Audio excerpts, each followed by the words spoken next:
बिस्मिल्लाहिर्रहमानिर्रहीम, अस्सलाम वालेकुम, वेलकम टू लिटरेचर ऑनलाइन। आज का हमारा टॉपिक है on the sublime by Longinus. Cassius Longinus इसका नाम है और इसकी आपको बैकग्राउंड से स्टार्ट करती हूँ। तो रोमन एम्पायर का जो शुरू का टाइम था उसमें रोमन एम्पायर का जो एंड हुआ है जब, ठीक है, तभी दो स्कूल ऑफ थॉट जो हैं वो इमर्ज हुए। एक स्कूल ऑफ थॉट का नाम दिया गया सेकंड सोफिस्टिक और दूसरे स्कूल ऑफ थॉट का नाम दिया गया न्यू प्लेटोनिज्म। मतलब ये एक सोच के जाविये थे, एक अलग पर्सपेक्टिव्स थे जो इमर्ज हुए आफ्टर दी रोमन एम्पायर, ठीक है। अब सेकंड सोफिस्टिक जो है, लॉन्जाइनस का ताल्लुक किससे है? लॉन्जाइनस का ताल्लुक है सेकंड सोफिस्टिक से। वो न्यू प्लेटोनिज्म जो था उसको ये अपोज करता था लॉन्जाइनस, ठीक है। सेकंड सोफिस्टिक जो थी ये एक ऐसी मूवमेंट थी जिसमें आर्ग्यूमेंटेटिव स्ट्रैटेजीज़ को प्रैक्टिस किया गया। जैसे आर्ग्यूमेंट को, लिटरेरी क्रिटिसिज्म को और लिटरेरी अप्रिसिएशन को इसमें ज़्यादा फोकस दिया गया। रेट्रिकल स्टडीज़ में sophism refers to argumentative strategies practised and taught by the sophist, ठीक है। और इसमें फोकस किया गया रैशनल एग्जामिनेशन को of human affairs and betterment of success of human life. जैसे ह्यूमन लाइफ की बेटरमेंट और सक्सेस और रैशनलिज्म पे फोकस किया गया सोफिस्टिक में, ठीक है। They argued that God could not be the explanation of all actions। जिस तरह अरिस्टोटल कहता है या फिर आप कह लें कि प्लेटो कहते हैं कि गॉड जो है वही है सारे एक्शंस का जो एक बेस बनती है, वो गॉड से कि जो आपकी फेट में होगा, जो लिखा जा चुका है वही है। ह्यूमन एक्शंस उसके अकॉर्डिंगली होते हैं, आपकी अपनी एफर्ट या आपकी जो चांसेस वगैरह हैं वो उसका कोई इसमें अमल दखल नहीं होता। फिर सेकंड सोफिस्टिक्स के लोग कहते हैं absolute truth and knowledge had to be found by students on their own time. कि जो एब्सोल्यूट ट्रूथ है और जो नॉलेज है वो हर दौर के लोगों का एक अलग जाविया होगा चीज़ें देखने का, और वो उसी के हिसाब से चीज़ों को परसीव करेंगे, ठीक है, समझेंगे, और वो अपनी तरफ से सही चीज़ समझेंगे। हर दौर की अपनी एक रिक्वायरमेंट होती है और वो उस हिसाब से ही लोग करेंगे, ठीक है।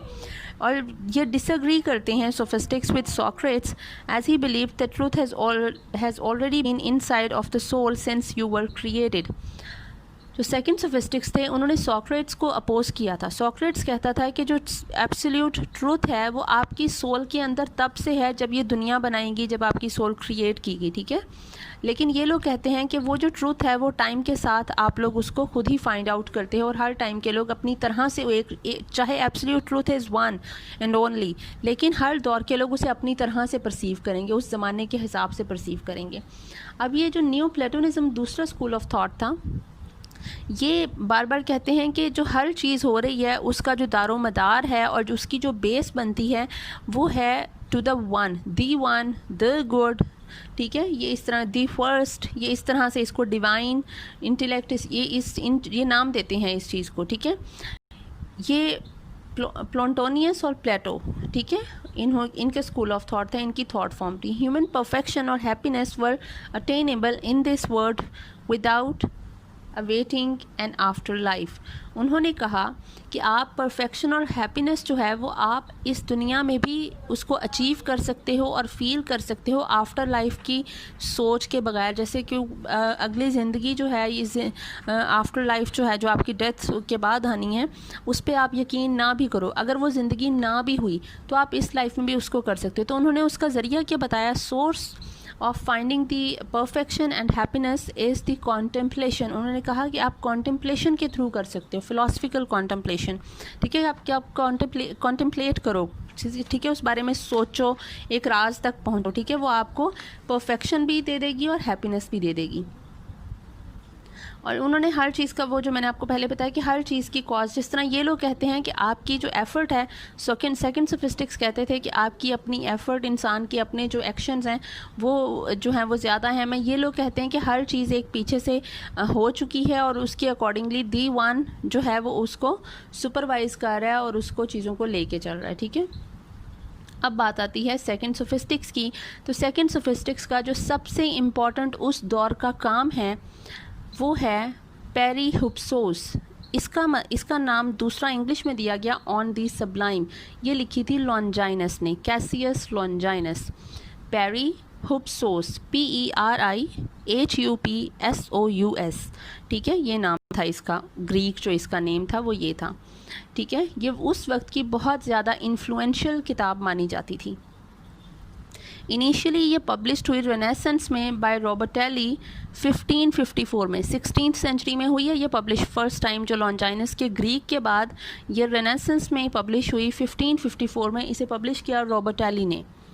Then it translated into Latin in 1572, ये फिर ट्रांसलेट हुई लैटिन में 1572 में, and then into English by John Hall in 1652, ठीक है। उसके बाद जॉन हॉल ने इसको इंग्लिश में ट्रांसलेट किया 1652 में, ठीक है। In modern times the concept of sublime owed its revival to a translation in 1674 by Nicolas Boileau, फिर इसको निकोलस ने 1674 में इंग्लिश में किया, ठीक है, ट्रांसलेट, और इसी ट्रांसलेशन को अब माना जाता है। ये जो हम लोग जो ट्रांसलेशन पढ़ रहे हैं, ये हम उसकी ट्रांसलेशन पढ़ रहे हैं जो उसने की थी निकोलस ने। The most important figure of French new classicism था, न्यू क्लासिसिज्म का ये जो निकोलस बॉयलॉय था, ये बहुत ज़्यादा इंपॉर्टेंट एक इंसान था। The sublime became an important element in the broad romantic reaction.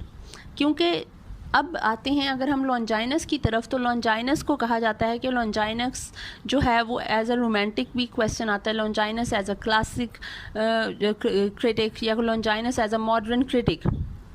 एक शख्स जो उस वक्त after the death of Christ के पीरियड जो था, ठीक है, उस दौर में उसने वो चीज़ लिखी है और वो इतनी अहमियत रखती है कि वो एज अ रोमांटिक जो मूवमेंट काफ़ी लेट आई, ठीक है, वो उसको भी टच कर रहा है। एज अ क्लासिक जो अरिस्टोटल और प्लेटो थे, वो उन चीज़ों को भी टच कर रहा है। और एज अ मॉडर्न पोइट जो अब हम 19th सेंचुरी का हम बात कर लें, तो वो उन चीज़ों में भी उसके कुछ ना कुछ चीज़ें मिल रही हैं, एलिमेंट्स मिल रही हैं।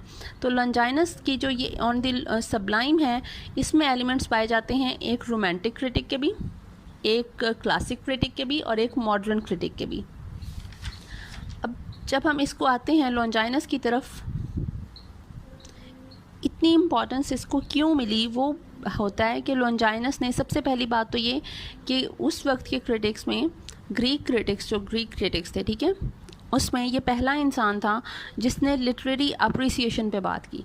देखिए अरिस्टोटल और प्लेटो ने क्रिटिसिज्म किया था, उन्होंने नई फ़िलासफ़ीज़ दी थी, लेकिन लॉन्जाइनस ने क्या किया, लॉन्जाइनस ने लिटरेरी अप्रिसिएशन की बात की, और उसके साथ साथ उसने जो एम्फेसाइज़ किया, उसने कहा कि लिटरेरी जो एक कोई भी टेक्निक या उसमें जो आपका स्टाइल है उसको एलैबोरेट करो। अपना स्टाइल मतलब हर ऑथर का अपना एक स्टाइल होता है, ठीक है, उस स्टाइल के हिसाब से हमें उस चीज़ को एनालाइज करना चाहिए, और स्टाइल बहुत इंपॉर्टेंस रखता है। जैसे रेट्रिक्स, ठीक है, कि कोई भी चीज़ क्या स्टाइल रखती है, हर ऑथर का अपना एक, हर पोइट का अपना एक स्टाइल होता है लिखने का। जिस तरह फराज का अपना एक स्टाइल है, फैज़ का अलग है, गालिब का अलग है, ठीक है, इस तरह से हैं ये डिफरेंट स्टाइल्स ऑफ राइटिंग होते हैं कि आपको देखते ही पढ़ते ही पता चल जाता है। जॉन एलिया पढ़ते ही शेर बता दोगे आप, ये एलिया का शेर होगा, ये और कोई नहीं लिख सकता, ठीक है। तो इस तरह से हैं ये चीज़ें। इसने अब क्या बताया, इसने अपनी इस ऑन द सब्लाइम बुक में लॉन्जाइनस बताता है the meaning of sublime, the nature of sublime, the sources of sublime, और distinction between the true and the false sublime. और उसके बाद वो सजेशन देता है how to overcome the vices of sublime, वो बताकर वो उस पर एंड करता है अपनी बुक को, ठीक है। लॉन्जाइनस को एज अ रोमांटिक पोइट क्यों कहा जाता है, इस सवाल की तरफ अगर हम आते हैं तो हमारे पास इसका बड़ा सीधा सा और बड़ा अच्छा जवाब है कि लॉन्जाइनस वो पहला क्रिटिक था जो था तो ग्रीक एंशिएंट क्रिटिक, लेकिन उसने इम्पोर्टेंस दी और प्रोमिनेंस बताई about the creative faculty of man. मतलब उसने इमेजिनेशन पे बात की, जिसको अब हम इमेजिनेशन कहते हैं, उसको उस वक्त लॉन्जाइनस ने कहा क्रिएटिव फैकल्टी ऑफ मैन, कि कोई ऑथर जब लिखता है, he was the first author उस टाइम का जिसने यूनिफाई किया the inspiration and the perspiration. अब आपके जहन में क्वेश्चन आता है कि चलो इंस्पिरेशन तो हमने मान लिया कि कोई चीज़ हमें इंस्पायर कर रही है कुछ लिखने के लिए या किसी चीज़ के लिए, किसी एक्शन के लिए। What is perspiration? पर्सपिरेशन तो हम कहते हैं स्वेटिंग को, कि आपको पसीना आ रहा होता है। लेकिन अकॉर्डिंग टू लॉन्जाइनस पर्सपिरेशन होती है जब आप कॉन्टेम्पलेट करते हो किसी चीज़ के बारे में। किसी चीज़ से इंस्पायर होना एक अलग बात है, फिर आपको उस चीज़ में जब आप कॉन्टेम्पलेट करते हो, उसके बारे में कुछ लिखना शुरू करते हो, सोच के एक लिमिट तक पहुँचते हो, एक लेवल तक पहुँचते हो, तो दैट इज़ योर पर्सपिरेशन। एक एफर्ट हो रही है, ठीक है। जिस तरह स्वेटिंग आ रही होती है तो आपको कुछ एक्सट्रैक्शंस हो रही होती हैं, ठीक है, बॉडी से, ठीक है, उस जिस तरह आपको पसीना आ रहा होता है, तो उसी तरह ये आपके दिमाग से चीज़ें निकल कर आपके लफ्ज़ों में आ रही होती हैं, ठीक है। आपकी कुछ फीलिंग्स और इमोशंस हैं जो आपके लफ्ज़ों में आ रहे होते हैं या आपकी पेंटिंग में आ रहे होते हैं, कुछ भी, ठीक है। तो इसने यूनिफाई किया इंस्पिरेशन एंड पर्सपिरेशन, PERSPIRATION, ठीक है। इसीलिए इसको कहा गया द फर्स्ट एवर रोमांटिक, ठीक है। इसको कहते हैं, लॉन्जाइनस को ग्रैंडफादर ऑफ रोमांटिसिज्म भी कहा गया।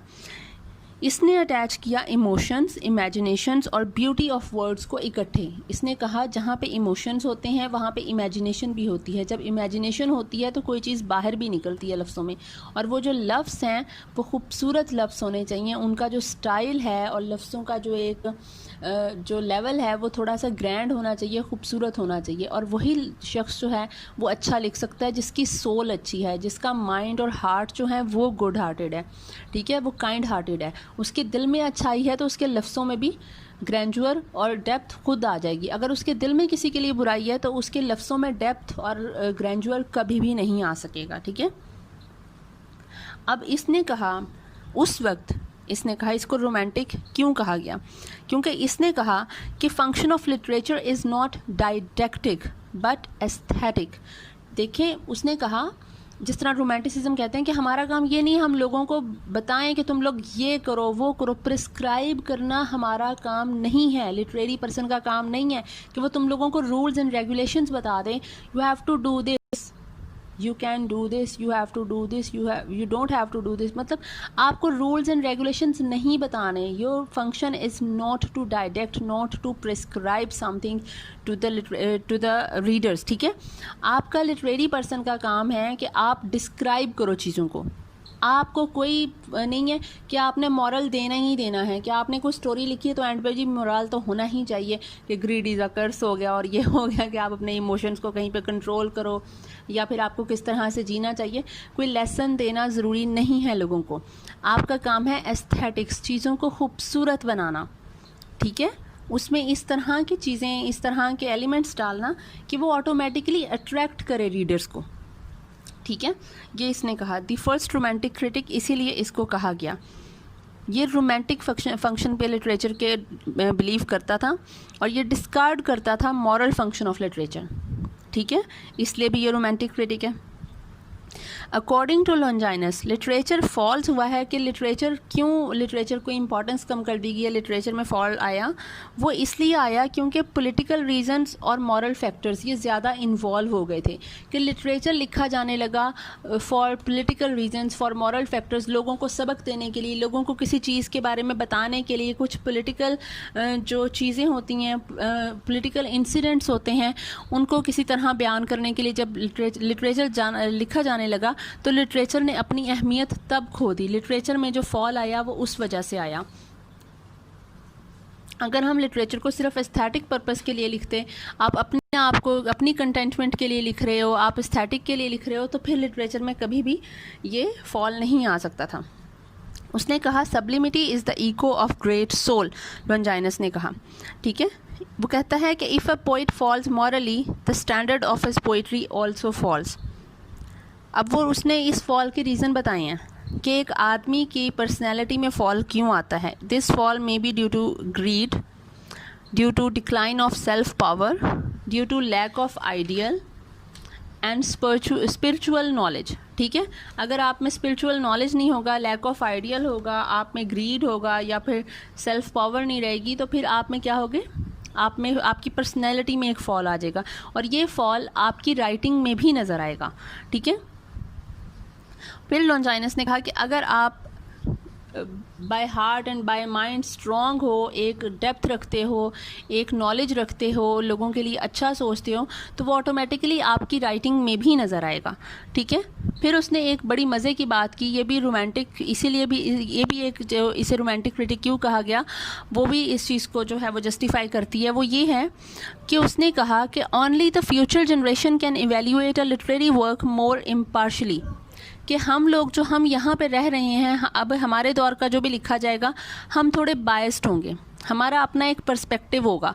वो बंदा किसी और स्कूल ऑफ थॉट से है तो हम लोग उसको शायद जो है वो एक्सेप्ट ना करें, उसको क्रिटिसिज्म सहना पड़े या कुछ हो।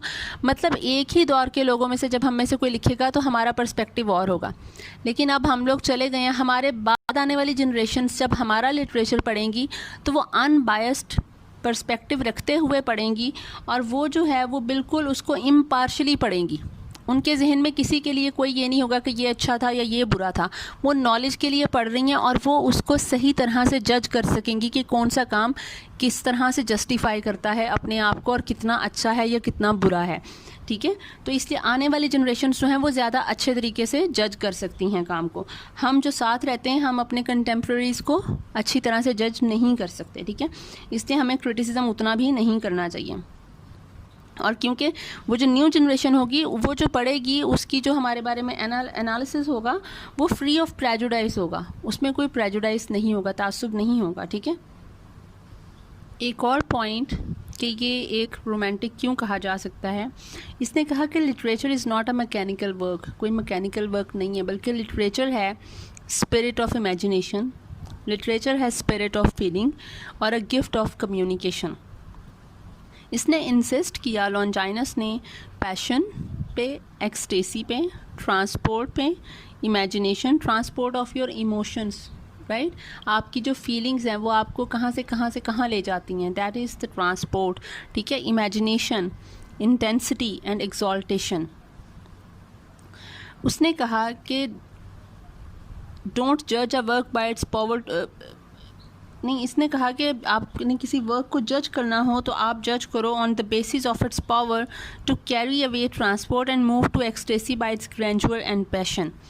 ये एक सब्जेक्टिव था, he is a subjective rather than objective. ठीक है। जो रोमांटिक हैं सारे, वो रोमांटिक्स जो हैं वो सारे सब्जेक्टिव हैं। ठीक है। He is subjective rather than objective. He is an enthusiast rather than analyst, ये भी रोमांटिक्स की एक कैटेगरी है। ठीक है। उनकी एक खूबी है। He speaks rather of transport of inspiration than of purgation और यूनिवर्सल। देखिए जो क्लासिकल थे, जो क्लासिक थे क्रिटिक्स थे, वो पर्गेशन पे बात करते थे। ठीक है। जिस तरह अरिस्टोटल ने कहा कि आपका जो क्लाइमैक्स आएगा या फिर कथारसिस करोगे तो वो आप क्या कर रहे हो, आप अपनी सोल को प्योर कर रहे हो। वो पर्गेशन की बात कर रहा है, यूनिवर्सल की बात कर रहे हैं। ये बात करता था ट्रांसपोर्ट ऑफ इंस्पिरेशन की। ये इसकी रोमांटिक एलिमेंट्स हैं इसके लॉन्जाइनस के। अब बात आती है कि लॉन्जाइनस एज अ क्लासिक। ठीक है। क्लासिसिज्म, इसमें कौन सी चीज़ें हैं जो इसको कहती हैं कि ये एक एज अ क्लासिक क्रिटिक भी था, क्योंकि था तो ये एंशियंट।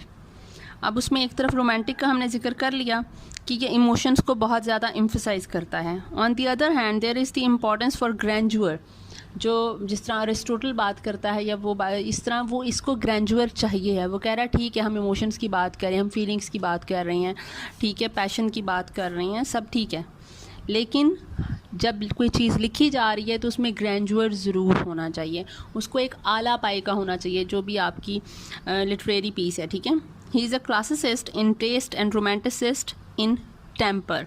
ठीक है। And an idealist of heart. His great doctrine is that in great literature there are certain basic qualities which are permanent and universal, and these qualities are embodied in ancient masterpieces of Greece. So he advocates a return to the standards and above all the spirit of classical Greeks. उसने कहा कि एक चीज़ literature में जो शुरू से अज़ल से पाई जा रही है वो है ग्रैंडर। ये एक यूनिवर्सल एक जो है वो एलिमेंट है इसका लिटरेचर का, और ये ज़रूर होना चाहिए। और इसके लिए हमें एंशियंट जो हमारे राइटर्स थे, जो फ़िलासफ़र्स थे, हमें उन्हीं को ही फॉलो करना चाहिए, जो उन्होंने कहा है हमें उसी को ही फॉलो करना चाहिए। ठीक है। इसमें अब ये अरिस्टोटल और प्लेटो के इसमें ये किस किस चीज़ों को मानते हैं और क्या नहीं। अब देखें, प्लेटो ने कहा था कि प्लेटो ने कहा कि पोइट्री जो है वो फॉल्स है, करप्टिंग है और मीन है, जबकि अरिस्टोटल ने कहा कि पोइट्री हेल्दियर है, मोर फिलोसफिकल है देन हिस्ट्री, और beauty of poetry lies in its form and structure, ये कहा अरिस्टोटल ने। अब लॉन्जाइनस इन दोनों से इन्फ्लुएंस होकर कहीं ना कहीं बात करता है। लॉन्जाइनस कहता है, प्लेटो से इन्फ्लुएंस होकर लॉन्जाइनस कहता है that if the poet has sublime personality and sublime matter his poetry can not be mean and low. मतलब वो मानता है कि पोइट्री कैन बी लो, लेकिन वो उन लोगों की होगी जिनका मैटर और जिनकी पर्सनैलिटी जो है वो लो होगी। मीन पीपल की पोइट्री मीन होगी, और जो हाई पर्सनैलिटी के पीपल होंगे, ठीक है, उनकी पोइट्री हाई लेवल की होगी, ठीक है, उसमें ग्रैंडर होगा। और ये अरिस्टोटल से इन्फ्लुएंस होके कहता है लॉन्जाइनस कि सुपीरियर, इसने जो एम्फेसिस दिया उसने कहा, जिस तरह अरिस्टोटल ने कहा था कि पोइट्री की जो ब्यूटी है वो lies in its form and structure, तो आई बिलीव इन हिम कि पोइट्री की जो सुपेरियोरिटी है वो डिपेंड करती है इसके स्ट्रक्चर और फॉर्म पे। लेकिन मैं साथ ही ये भी कहता हूँ, लॉन्जाइनस ने कहा, the necessity of strong passion and emotion imagination in poetry, कि पोइट्री में इमेजिनेशन, पैशन और इमोशन ज़रूर होना चाहिए। फिर ये अरिस्टोटल की बात मानता है। अरिस्टोटल ने जो चॉइस ऑफ वर्ड्स कहे, यूज़ ऑफ फिगर्स कहे, ऑर्नामेंटेशन ऑफ लैंग्वेज और artistic arrangement of words and sentences, इसमें सारा कुछ बात मानता है लॉन्जाइनस अरिस्टोटल की, वो अरिस्टोटल को फॉलो करता है, ठीक है। साइंटिफिक अप्रोच जो थी अरिस्टोटल की, उसको भी लॉन्जाइनस फॉलो करता है। लेकिन कहाँ पे वो प्लेटो को लॉन्जाइनस फॉलो करता है कि ये इमेजिनेटिव था, इम्पैशनेट था, ठीक है, इन चीज़ों में, और इसका जो है क्रिटिसिज्म में थोड़ा सा। लेकिन अरिस्टोटल की तरह ये ज़्यादा अरिस्टोटल को फॉलो करता है। अरिस्टोटल के बारे में फिर अरिस्टोटल जो है वो एनालिटिक था, इंडक्टिव था, हिस्टोरिकल मेथड्स को यूज़ करने का उसने कहा। तो ये सारी चीज़ें जो है वो लॉन्जाइनस अरिस्टोटल की फॉलो करता है। अब इनमें फ़र्क क्या आ जाता है कि अरिस्टोटल जो था उसने थ्योरी ऑफ इमिटेशन दी थी, लॉन्जाइनस ने theory of transport they the.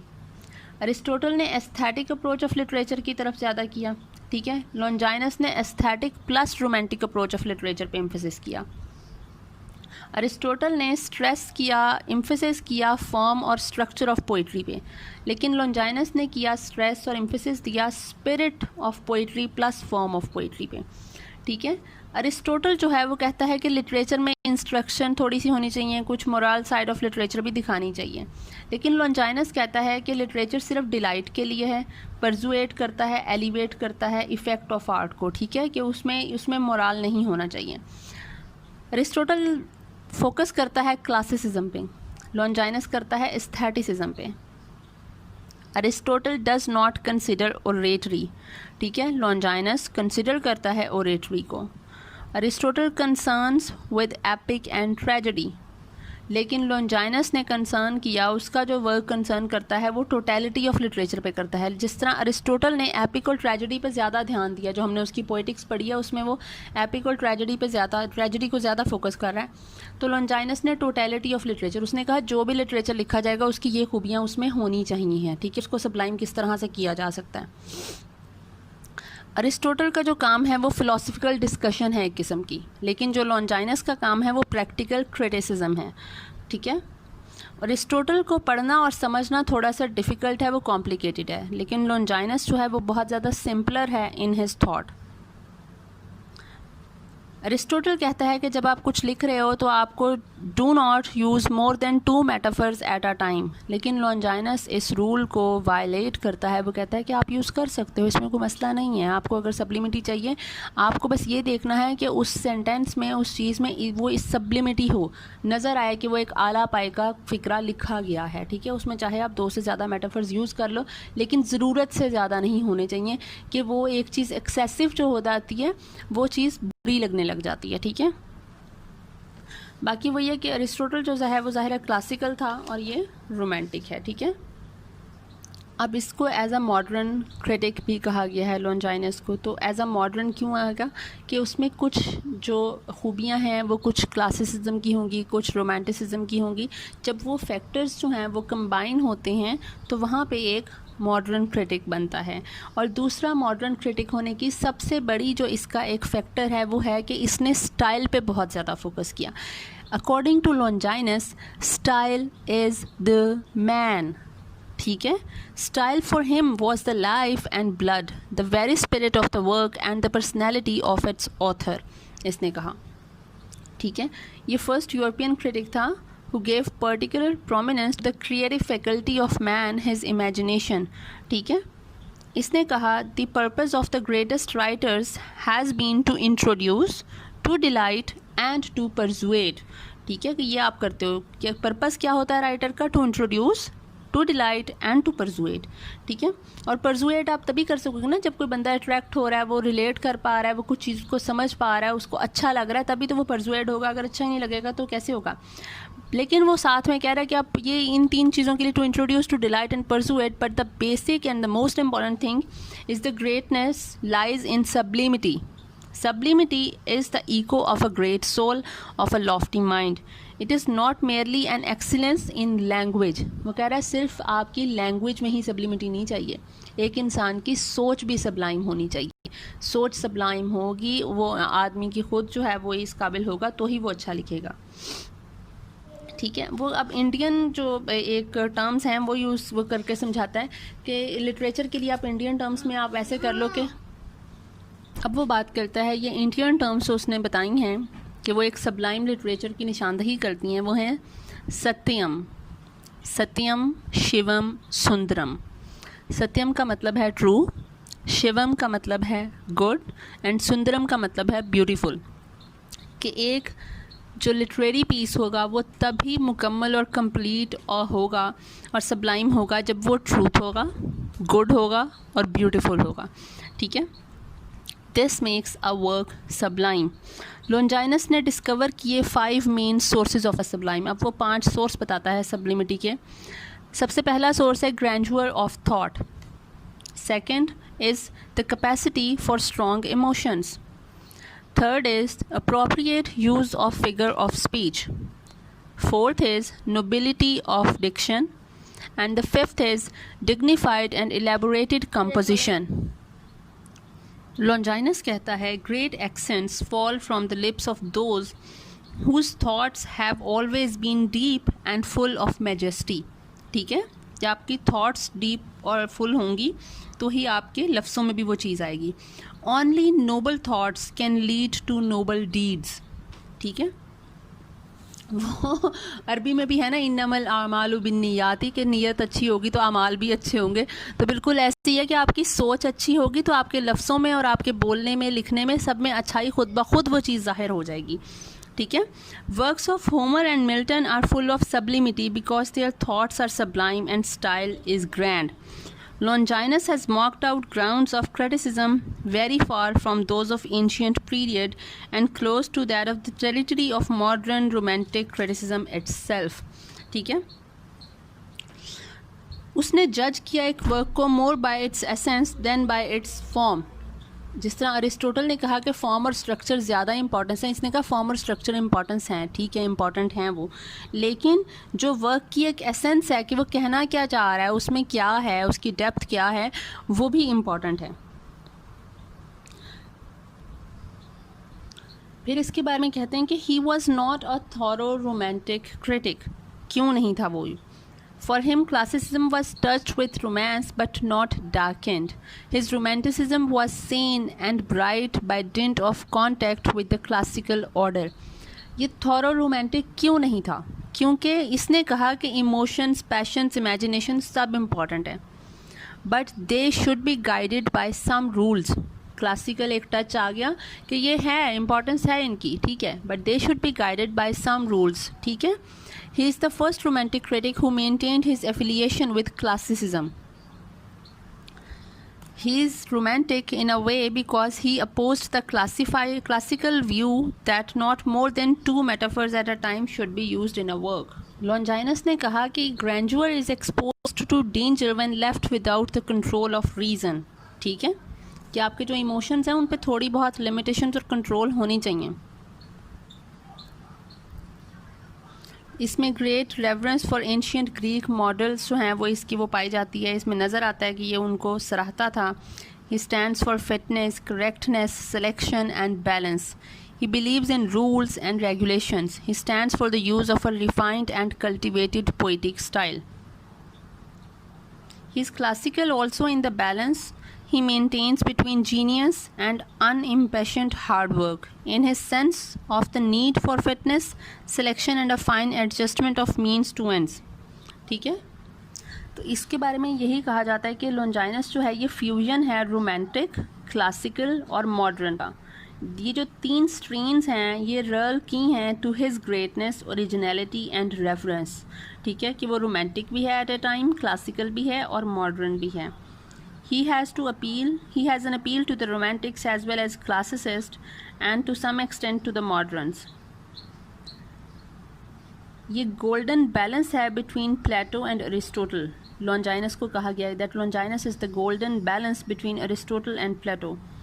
He has had great influence both in West and East.